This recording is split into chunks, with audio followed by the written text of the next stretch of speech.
We've got the next subject, guys. We can stop filling the void now. Can I? I'm not controlling this. Okay, now we're on the same page. So what kind of dumb shit did Grace say this week? It's one of the greatest things I ever saw. I'm sorry, but we need to see what Grace thinks of the Acolyte. There's going to be pearls of wisdom. All right? Pearls of wisdom. Loved it.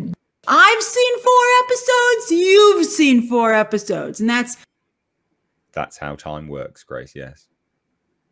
Generally speaking. 50% of this show. Yep. This was the episode that really sold me on the Acolyte. Like, I was enjoying it, but with this episode, I was like, oh, this is cool, particularly the last few minutes. Yep. Sorry, what? This is the episode that sold you, Grace. This is the episode. This one. Yeah. Yeah, this is the one episode that she was such a big fan of that's going to convince everyone else that may have been on the fence. What the actual piss? This, Bo, this is the episode.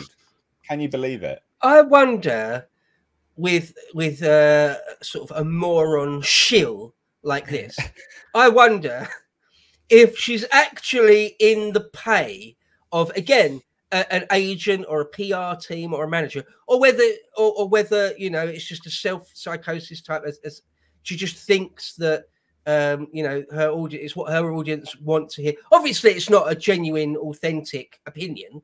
Obviously not. It can't be. So the only question is whether it's cynicism or whether she's literally in the pay of somebody. That's the only question. She's literally in the pay. She's unequivocally literally in the pay. She got this stuff up front. She got 4 episodes given to her before the release of the show. Right. She it's well documented. Like, okay. I'm happy to sit there and be like, Grace, sue me. You are literally being paid by these companies. I guarantee you're being paid. Sue me if it's not the case. You are literally shilling. You are literally guaranteed. You're 100% you're shilling. 100% you're paid. 100% you're in their pocket. Right. So yeah, no, absolutely she is. She's ridiculous. Absolutely ridiculous. This in the bloody woman. Yeah. Well, to be fair though, she got those 4 episodes, but all reviewers got the 4 episodes in advance. Everyone in Forbes, Alan Ing got the 4 episodes. So I'm not saying that she's not a chill, but it wouldn't have been for getting the 4 episodes because everyone that were on the Disney list got those. But what she got that I don't think that too many others got. Like, for instance, we saw this especially in episode 3 when she started presenting all of these explanations from deep lore and going through giving all of these explanations of exactly what had been on screen, really going deep. I think that was so deep because she had gotten a sheet. Because I do not think that she's a fan. I will not begrudge her of that, but I do not think that she is fan to that level where she would have that kind of encyclopedic knowledge to pick up all of these things from canon and the extended universe and the rather Disney universe and everything that were referenced and followed up and developed further in this show. That suggests to me could only have come from a Disney cheat sheet. Yeah, well, I mean, I will say for a fact to be given Disney things in advance, you do adhere to a code. Now, I know that from another person who, well, tried to get given stuff and was like, yeah, no, and also, you know, talked about things in the sort of past and wasn't able to get back on their list. So they're they play significant favorites, and you do have to. There are talking points that you're provided. So anyway, let's watch some more of these pearls of wisdom. That we can all agree that at the very least that the last few minutes of this episode are really freaking cool. Like when that Sith master floats down in the trees behind Osha. I mean, it was just incredible when I saw that for the first time. I shouted at my TV like, oh shit. We're not very difficult to please, are we, Grace? No, What? see, this is somebody with no integrity, obviously. And someone in the chat said, you know, I'd do that for quite a lot of money. You know, good luck to her. I just can't disagree more. I just can't disagree more. I wouldn't be able to really live with myself or sleep properly and stuff. I don't want to get on my high horse too much. I'm not perfect or anything. Well, I'm certainly not perfect. For years, I worked for banks for the money, sort of knowing that what I was doing was morally questionable. It wasn't really bringing anything good to the world. I was probably perpetuating misery, even if indirectly. And in the end, I couldn't really live with myself anymore. I'll take a massive pay cut to do something else, to change my life entirely. Because, but this sort of directly sitting in front of a camera under no real duress and just lying to yourself. No, it's disgusting. It's gross. And I imagine, I mean, she seems like an airhead. Probably isn't bothered. Probably isn't bothered, or probably doesn't lose a wink of sleep over it. It's just a job, you know, like just selling yourself, selling your intellectual. The only thing you have in this world, all the possessions you think you own, right? Once you die, they get shared out amongst your surviving relatives, or they get thrown in a bin. You don't really own it. Right, you think you own a bit of land that your house is built on. Once you're dead, it passes to somebody else. You don't own it. The only thing you have in this world is your integrity.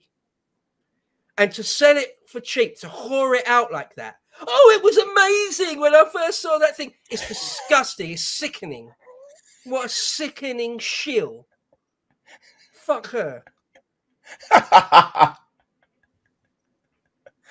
Oh, let's watch some more, shall we?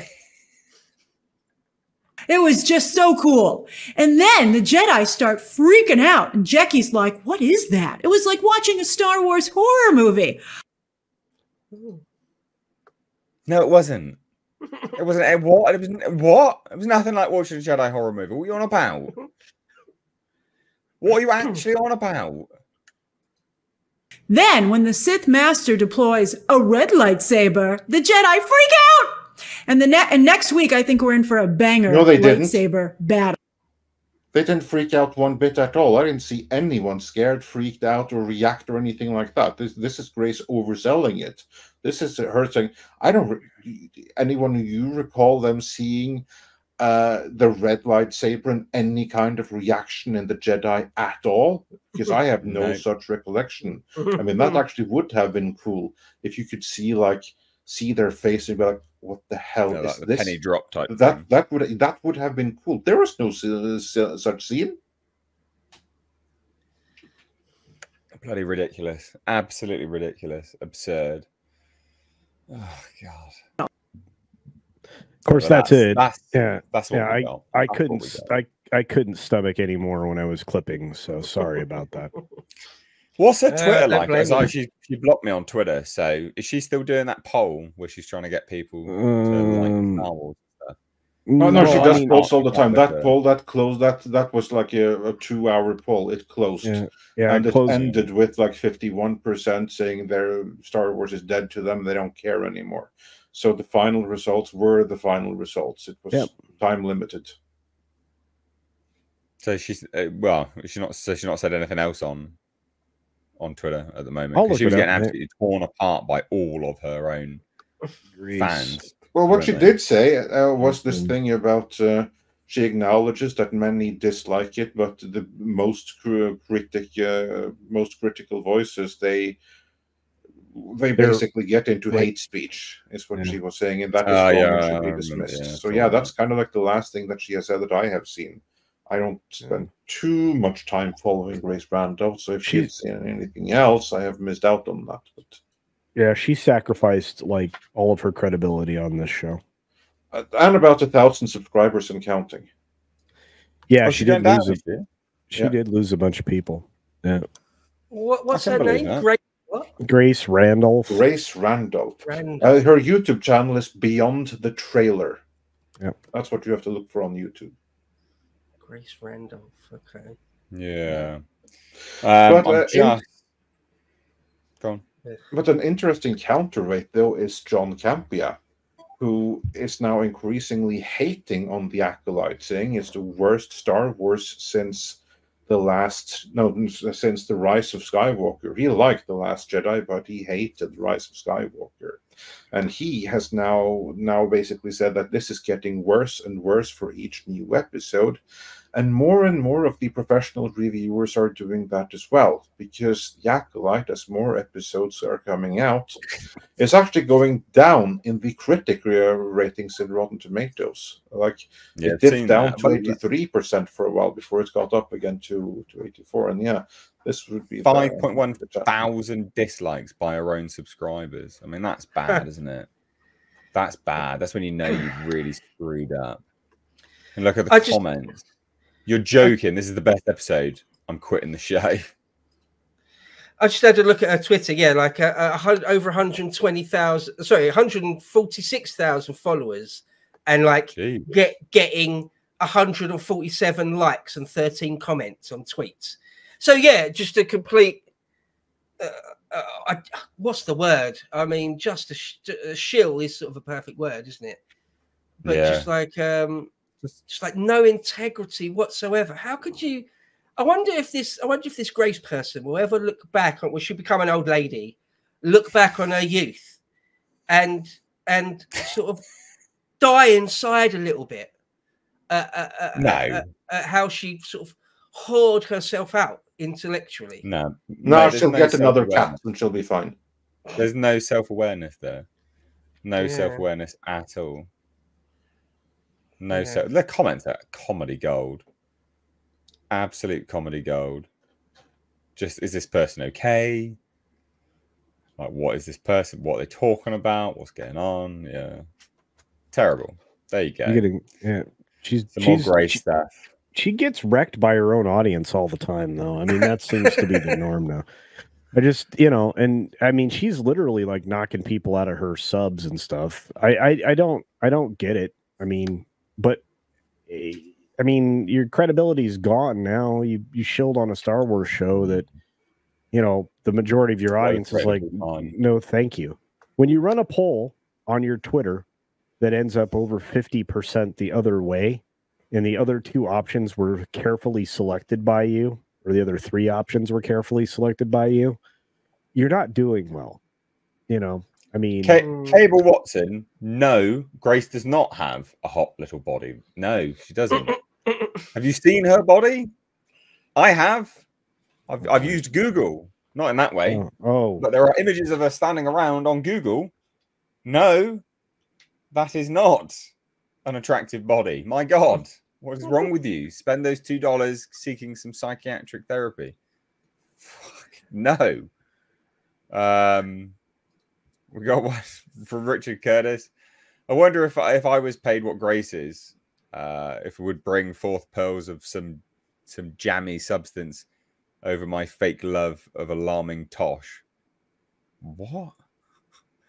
I wonder if I was paid what Grace is, if it would bring forth pearls of some jammy substance over my fake love of some alarming tosh. Maybe. If you don't have integrity and money can buy your integrity, then yeah, I guess so. I don't know. Maybe I'm like, I was just going to say, maybe I'm too uptight, sort of wound too tight. But if I do something or say something, in the public forum on the internet, because I've been doing this for a fair few years now, if I do something that's sort of roundly disliked, I haven't really, you spend a few years talking on the internet, and eventually you'll say something that the audience don't like or agree with. If I do something that's roundly disliked, or people just don't agree with, you either drop it, or you don't just you don't just keep doubling down for money. Yeah. Like, what is that? Like, what is that? It's a type.